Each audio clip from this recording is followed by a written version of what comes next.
They were going to invest 700 to 800 million euros of privately funded money to modernize several things in the museum, including a Mona Lisa room, but also important for this story is security. People have been saying, how can this happen? But the Louvre has been really open about the fact that it's broke. I'm Ben Davis, and this is The Art Angle, a podcast from Artnet News.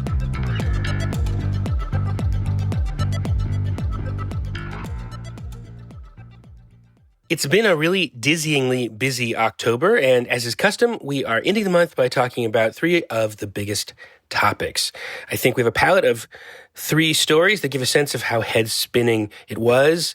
First, we're going to talk about one of the biggest stories in the world, the huge jewel heist at France's Louvre Museum, which has transfixed people all over the world.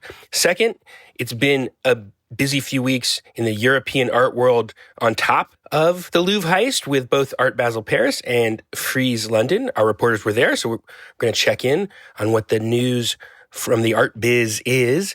And third, we'll talk about the new Sora 2 app, an all-AI TikTok clone that isn't public yet, but is at the top of the app charts. I got a chance to try it out and wrote about it. An artist I know looked at it and said, it's the death of video art. Is it that bad or that good? What does it mean for art? We'll talk about that too. I'm joined, as is custom, by Artnet senior editor and Art Angle co-host Kate Brown in Berlin. Hi, nice to be here as usual. And zooming in from London, European news reporter Jo Lawson-Tancred. Hello, thanks for having me on. Well, let's get the juices flowing. You both have been on the scene at all these big art events that we're going to talk about in just a second. Did you see any art shows outside of those events in London or elsewhere that you want to talk about? Yeah, I mean, I went to the Carrie James Marshall show, thanks to you, Jo.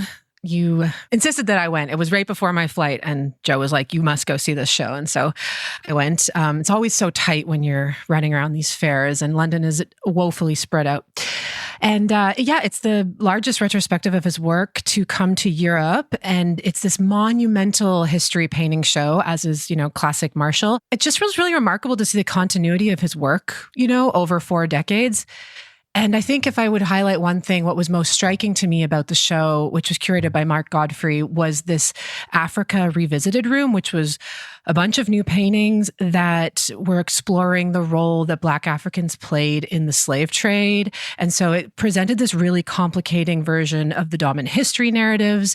And these paintings were just really striking. Jo, what did you think about the show? Well, I have to agree, it's absolutely epic. Anyone planning on going, please put hours aside.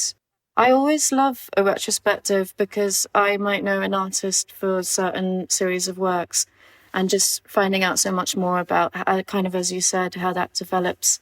So I liked the Invisible Man paintings. They were new to me. I also wasn't aware how much glitter was used. What are those? I think they're from the 80s, and a black man against a black background. So you can almost only just see him, or you can see his teeth. And I think they have quite clever references to texts I haven't read. They're unlike anything I'd seen, because obviously his work is often very full of information, and they're really the opposite of that. So it was really new for me to see that from him. Yeah, there's this quote on one of the didactic panels that talks about the pigments that he uses in these paintings and how that's really about, quote, emphatic blackness, both real and rhetorical, which I thought was a really interesting point. And also in this, to come back to this Africa Revisited room, which I was really taken by, there was also 2 paintings of the white queens of Africa, as he calls them, Colette and Ruth, who both married African leaders in their time. And it was just really striking also to see white figuration appear within his practice, which I think he's only done like maybe in 1 or 2 paintings before. Yeah, it was just a fantastic show. I'm so jealous. He truly is one of the greats, the contemporary greats. Did you see anything else, Jo, that you want to shout out? Yeah, well, it's a good time to see American art in London. Is it? Yeah, I last week went to the Wayne Thiebaud exhibition at the Courtauld Gallery. I posted on my story I assume he's big in America. He's new to me. And I got quite a few bemused responses from American followers. So I think I'm a cake man. That's our chauvinism. I'm assuming that he is pretty big there. But I think it's a shame. We love our sweets. Yeah. I think it's gone under the radar a bit here. There were only 2 big newspaper reviews and they were both 5 stars, but I think it deserves more attention. But as I went in, I was like, well, I'm going to see pretty cakes. That's nice. It's going to be like pop art. And I kind of thought I knew all the references. And then I was quite surprised because quite like Kerry James Marshall, he's borrowing from and reinventing art historical references. Yeah, describe the paintings, yeah. Well, what I love about Courtauld shows is they're very short. And so it was only on still life. And yeah, you get caught up in the kitsch patterns and the sugary surface. But as I think it quotes him, each era produces their own still life. And we get the fruits and shellfish in the 17th century. Then, of course, in the 20th century, still life is some ice creams that are either about to melt or be eaten and are equally speaking to transience and decay. So it was fun because it's ambiguous. So is that it? Do we like that being the still life of our age? And also, what is the still life of the 21st century? I feel that it sent me on a rabbit hole, a different response than I thought when I saw the promotional material of cakes. I wrote a whole piece this summer about desserts and contemporary art because there's a lot of young artists that are now kind of taking up this motif. And it is interesting because it's got a double meaning. Like it's both an indulgence of consumerism and very escapist, but then it has this other layer where it is actually quite critical of the very thing that it depicts. So I bet it's fun. What about you, Ben? Any masters or what were you looking at?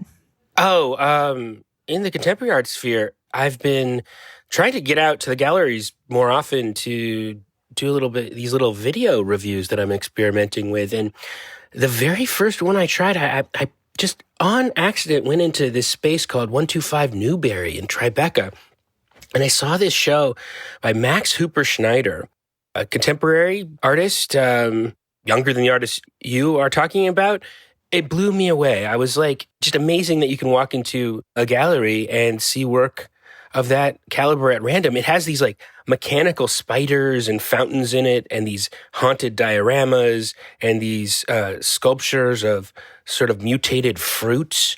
And there's just endless details in it. It has this sci-fi and fantasy elements. And there are all these little nooks and crannies in the pieces that you could just go into infinitely. It just feels like there's a ton of craft in it, but it's also really grabby, but there's a lot to think about too. I mean, just he's a real artist. I've heard his name mentioned many times before from artists who are just obsessed with his work.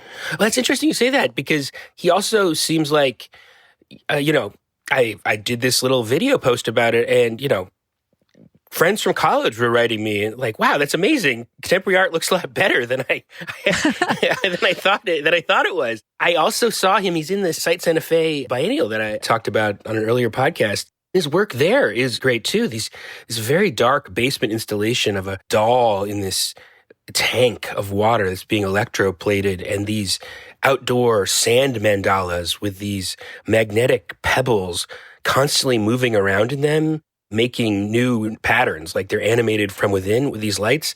Very interesting ways to relate to art.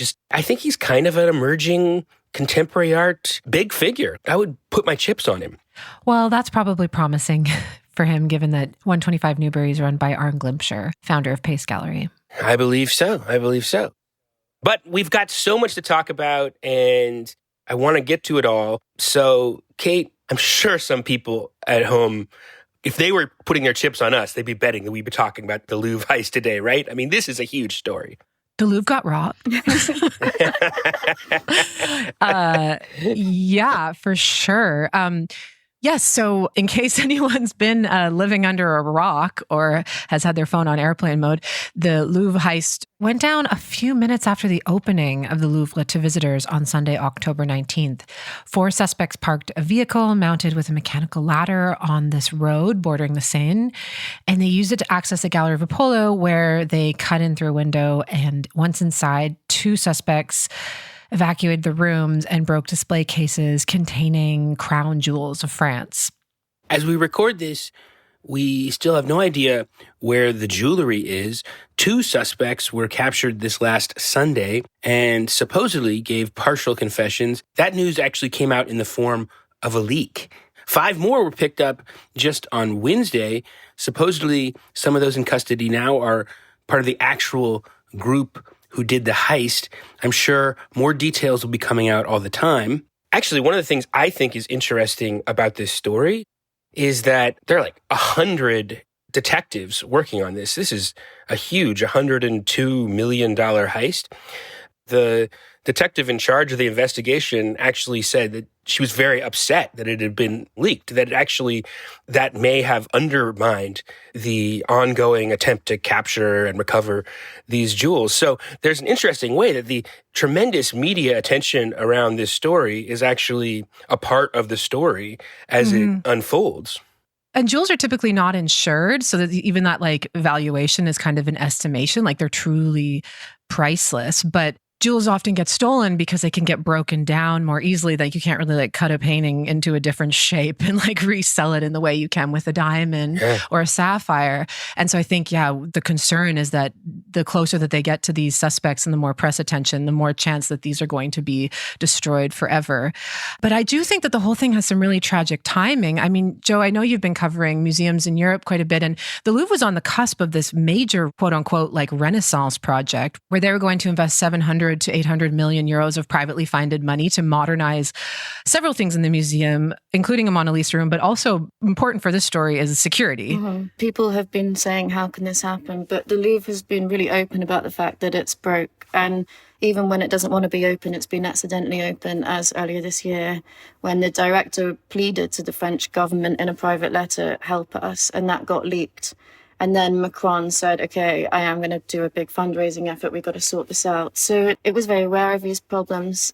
Maybe we'll see security moved up the agenda. I was hearing a lot about overcrowding, but this has got to be like the biggest issue. Yeah, just today there were some French senators who visited the Louvre and were talking about, oh, yes, the security is not up to snuff at our great museum. And it really reminded me of Claude Rains in Casablanca being like, I'm shocked that there's gambling going on in this institution because, yes, people have known there's a problem. There's a great article by Eileen Kinsella on Artnet about, what went wrong with their security. And she talks about 2 experts who say like, well, there has to be a perimeter around a building like this.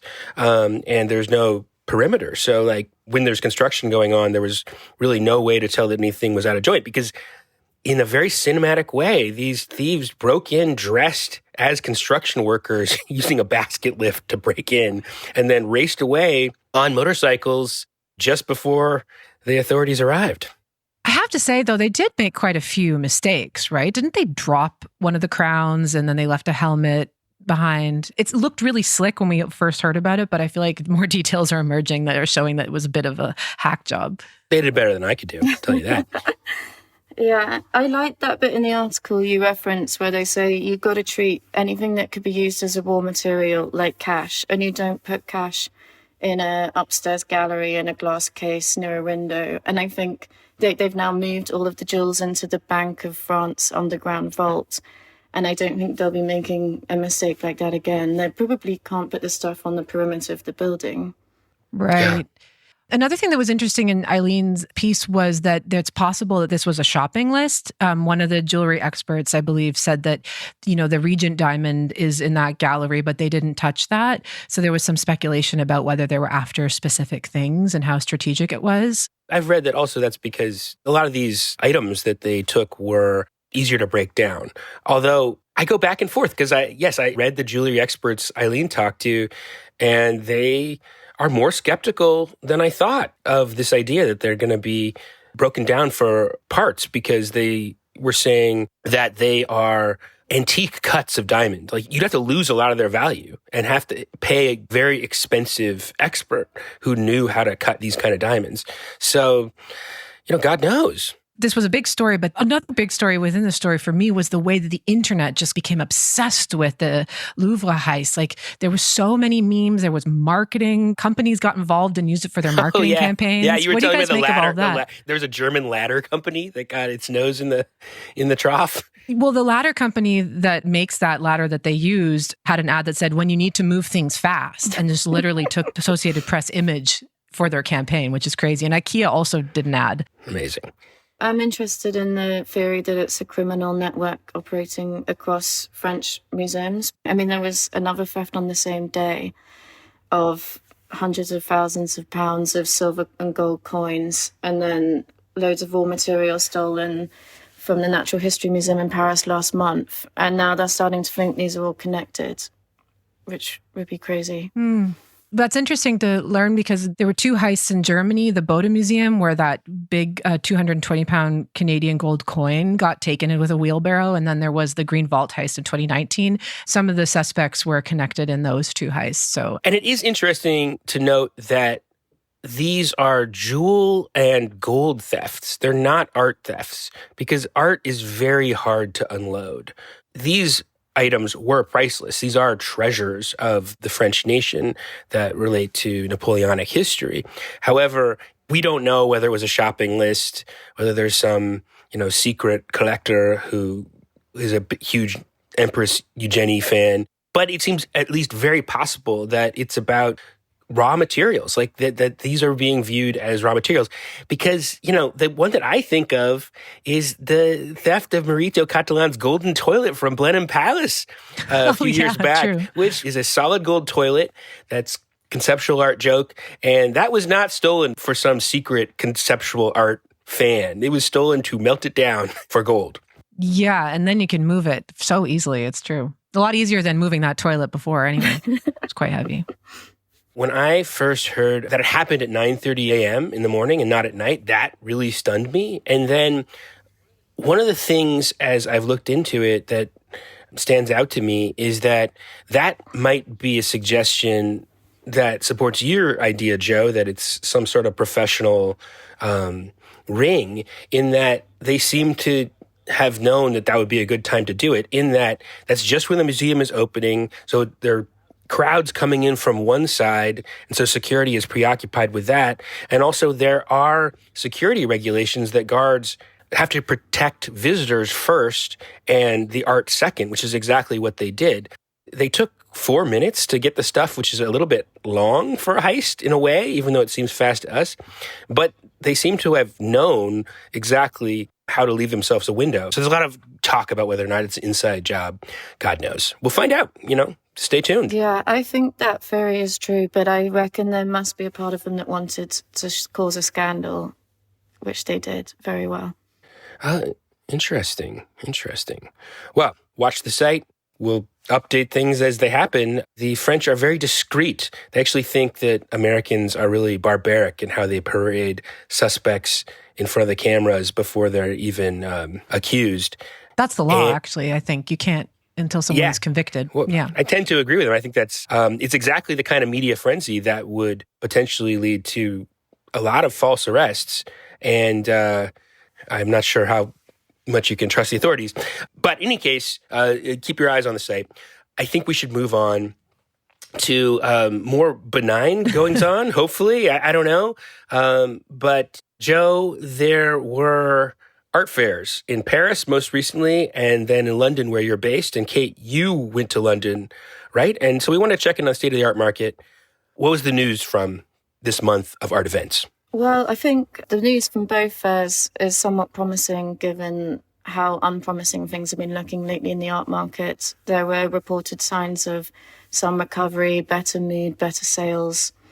I didn't go to Paris, but from the London perspective, Art Basel Paris continues to pose a challenge to London. France's art market has benefited from Brexit, whereas the UK's obviously hasn't. And there's a lot of talk when you're in the tent, the mega galleries are saving their best stuff for Paris, which doesn't feel great when you're used to having the top slot in Autumn Art World calendar and feeling like top dog. So I think there's been for a few years now a bit of a London versus Paris debate, which some would like to call passé, but I think is alive. But I think it's a good thing. It's reinvigorating. Yeah, it does feel that London understandably really wants to move past that narrative. But I would argue that maybe there is another narrative that is emerging, which is Basel versus itself in a certain sense, because Art Basel Paris is not only, well, I mean, it sort of has eclipsed Frieze in some senses, but it's also, by some opinions, eclipsing Art Basel in Switzerland. You know, just to note, someone texted me, like, see you in Basel, and then like 20 minutes later was like, I mean Paris. I think that just sort of encapsulates. Well, that's a branding problem on their part. Perhaps. I mean, the fact of naming a city and then naming another city afterwards. But it is true that a lot of the big price tag works on the secondary market were in Paris this year, even more so than in Basel. Like Hauser and Wirth had an abstract Gerhard Richter for 23 million sold in their booth, and Modigliani was at Pace for 10 million. So there's this kind of inventory is going through Paris, which is quite substantial, which is not the story of London anymore. But that's kind of cool, right, Jo? Like, feels like Frieze London is trying to like lean into its like younger side. Absolutely, which I'm very happy to see. I think London has realised, okay, we're never going to be as chic as Paris. Maybe high net worth individuals, they want to live the Paris dream and stay in a 5-star hotel. And we maybe don't have that, but what's our USP? And I've been thinking a lot about Frieze when it started in 2003. I wasn't there, but by all accounts, it was riotous, the art was eccentric, the focus on contemporary art felt fresh, and obviously there was the context of young British artists was a very recent phenomenon, and that was what London was good at.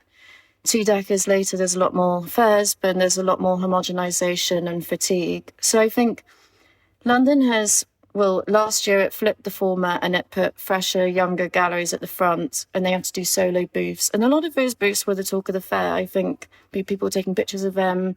They were unusual, they were wacky, and that is London leaning back to its roots in a way that feels fun and has changed this narrative to London as a hothouse for young talent and for new galleries. Mm-hmm. But then there was the British Museum Gala. I was going to say, and there's kind of a connection with the Louvre, you know, in the sense that that's a story about underfunded museum security. And this British Museum Gala, which is about trying to find new kinds of funding sources and finding its legs in that department. Mm-hmm. Jo, what was the gala? Just refresh our memories. So the British Museum Ball is now going to be an annual event at the end of Frieze Week, and people pay £2,000 to go, and there's lots of famous people, a lot of famous artists. Tracy Emin and Grayson Perry were there. The first edition was successful in the sense that it raised £2.5 million. I think the pink dress code was a little tacky, but it certainly got a lot of press coverage. It was penalised by its own self-aggrandisement. In the run-up, it was touted in the press as UK's answer to the Met Gala, and it called itself a huge celebration of London as a cultural centre, which I think is a sort of link to the defensive attitude of London right now, perhaps with the Paris competition. Well, the Met Gala raised $31 million this year, so it's not quite there yet, and I do not think the outfits were quite as cool. You don't think the dresses lived up, the pink dresses? What that runs in the opposite direction though of what you were saying before, right? I mean, you know, you were saying London's kind of settling into conceding we're maybe not the glamour capital of Europe anymore. Well, I think Frieze London can carry that reputation more easily, but obviously the British Museum is not the British Museum if not loaded with controversy, which did follow the ball. I wanted to ask you about that. Yeah, plenty of controversy, of course. I was on Instagram and I was looking at pictures, and the co-host, Isha Ambani, was sort of covered in emeralds, and the comments were like, this is so out of touch. And her father made billions in gas and oil. And obviously the British Museum has always been coming under fire for its association with BP sponsorship. So there's a climate activist at the gala who interrupted one of the speeches, and I felt like it wasn't a good look. So then you heard all these posh sort of male voices braying and being like, no, boo, boo. And I was like, this is giving Hunger Games. Like it's amplifying exactly probably the impression that they don't want to give. Some of the dinner was next to the Parthenon marbles, and obviously Greece wasn't happy. They said it was covering Greek culture in the shade of Barbie.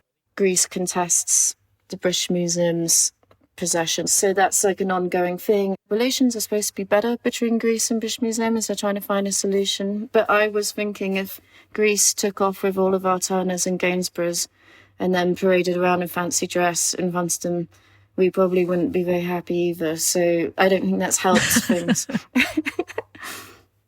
Speaking of dumb memes, after the Louvre heist, there was someone like, "Oh, weird! The British Museum's having an opening next week. Like, maybe the jewels will pop up there." Well, I was going to ask about those emeralds. So before we move on to our final item, just bottom line from both of you, as having been reporters who are actually there, what's the mood in Europe? I think that the market is showing tentative recovery, and that is real. But I think that there is a very strong zealousness from dealers to be like, we're back. The art market is back. So that was my perception. Art market's always coming back. Exactly. Market's always coming back. And I think the excitement is genuine. I was on the phone with Mark Glimcher from Pace for another story last week, and he said, like the recession seems to be over, and then he was like, it was like crawling over broken glass for the last year. And he's like, this is like everyone's in Paris. This is great. So, I think that people are genuinely excited, but I think it remains to be seen from both Frieze and Paris to what extent this sort of period of correction is actually turning into a recovery. I'm curious what you think, Jo. I completely agree. I was talking to Mark Glimcher with our colleague Maggie at Frieze London, and he called Art Basel a debacle, as in a debacle. I don't know if that translates. Mark's sharing lots of opinions with us. That's great. But seemed similarly much more encouraged. I agree. Maybe we won it too quickly, but there is certainly a resilience to doom and gloom narratives. Well, speaking of doom and gloom narratives or things that really bum our audience out, I'm about to talk about generative AI art, if you want to call it that. Like I said, I wrote an article about this Sora AI art app. I tried to invite you guys. It's invite only, but it's not available in Europe. Is that right? I was so disappointed. I couldn't. Ben, you made a Louvre heist. You heisted the Louvre on Sora, and I really wanted to join you in that endeavor, and I couldn't get on Kate, I'm Sora about to share my screen with you, and you guys can see if you can see this. Can you see me? We can. Yep. Okay. Is that Bob Ross? Okay, well, you can go ahead and describe to our listeners what you just saw. So Ben has made multiple videos of himself heisting the Louvre, one of which is apparently with Bob Ross as a key accomplice. So it's incredible how realistic that actually looks. And you guys made it clear and free. You look like you're leaving the airport in some tropical place. Yeah. Suitcases in hand. So what's your take? Do you think it's the death of video art? If you were to tell me something to do right now, it would probably be generated by the end of this call. I know when I post stuff about this, there will be a segment of the art audience who will say, why do you even pay attention to this? This is like death-bringing technology. It's, a complete slop built on intellectual property, all of which I agree with. I just happen to think that it's really important for the visual environment and how young people in particular, but not just young people, are going to understand how communication, images, art, and all this works. And I found myself very depressed by the experience of scrolling this app, but I didn't feel like I wasted my time. I felt like I was learning something about how the world would work. Do you have any thoughts about this? Yeah. Well, Oh, yeah, Jo, you wrote a whole book about AI that I interviewed you about. I do definitely have thoughts about this. I obviously support artists experimenting with AI, but I think most good AI artists would be skeptical of this. Last year, a bunch were recruited by OpenAI to test Sora, and they ended up writing an open letter titled Dear Corporate AI Overlords. So they felt like they were being used to art wash the whole thing. It's not just sort of this anti-tech contingent that are skeptical. They launched in February a series of artists made Sora videos, and I just thought they were kind of fun to watch, but they weren't good. And surely artists want more control over the look and feel of their work. They all had that telltale sheen and that kind of uncanniness, and I just don't buy that artists wouldn't mind that kind of homogeneity of look. I haven't been on the app, but from what I understand, it's sort of like a social networking platform, right, Ben? Like you can scroll, it's sort of like TikTok, you can follow You people. make videos of your friends with your own face and with historical figures. And so I guess in that sense, it's just more of this producer culture, creative content producer culture that we've already seen before, which hasn't up until now killed creativity, nor did any great technological advances of the past 150 years. So I'm kind of skeptical of that like sensationalist commentary. But at the same time, I do think that there is going to be an interesting transition for media art and video art in particular, because at least in the past few years, often you would see video artists sometimes, and if I'm being a bit skeptical, like sometimes just playing with a new tool with very like beautiful effects, but maybe the concept wasn't as good. And I think now that there's this technology that makes it so easy for everyone to do that, the concept is going to have to be really good because the creation is totally frictionless now. And so I actually think in the same way that the internet didn't kill publishing, by some arguments it made it even better in the book world, the same process might kind of happen, but there might be like a weird era to come in the medium term. Well, I saw this thing on Substack that is quite simple but has resonated with me, which is the writing is thinking. And with ChatGPT, if people, especially young people, aren't writing, we all know how suddenly these ideas flow out of you. You don't just have them and then you write. I think the idea that the nooks and crannies and in-depthness of process can be simplified and that doesn't affect the output can't be true. Well, for the record, I'm more worried about reading than writing because people read with it too. And that's scary to me because I do value the written word.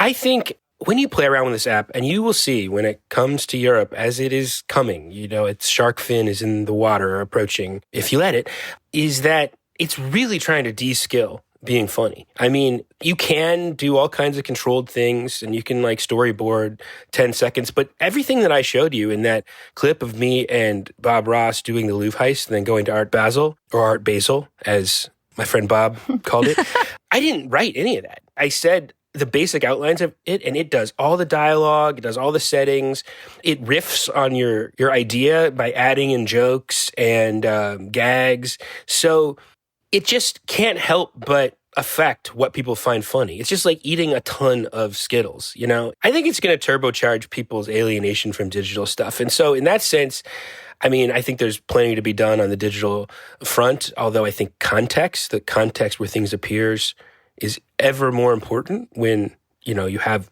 this kind of stuff on your phone.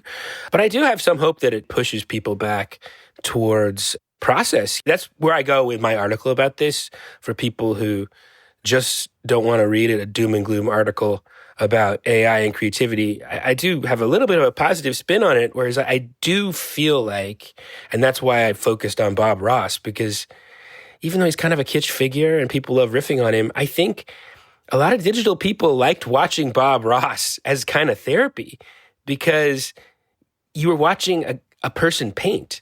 And the process of painting and seeing an image, how someone made it and conjured it as if by magic and that was really something you could do yourself, really kind of connected with people who were on screens all the time, actually. There's been kind of a Bob Ross revival online the last 5 years or so, decade really, that I've written about before. So should we leave it there on a hopeful note?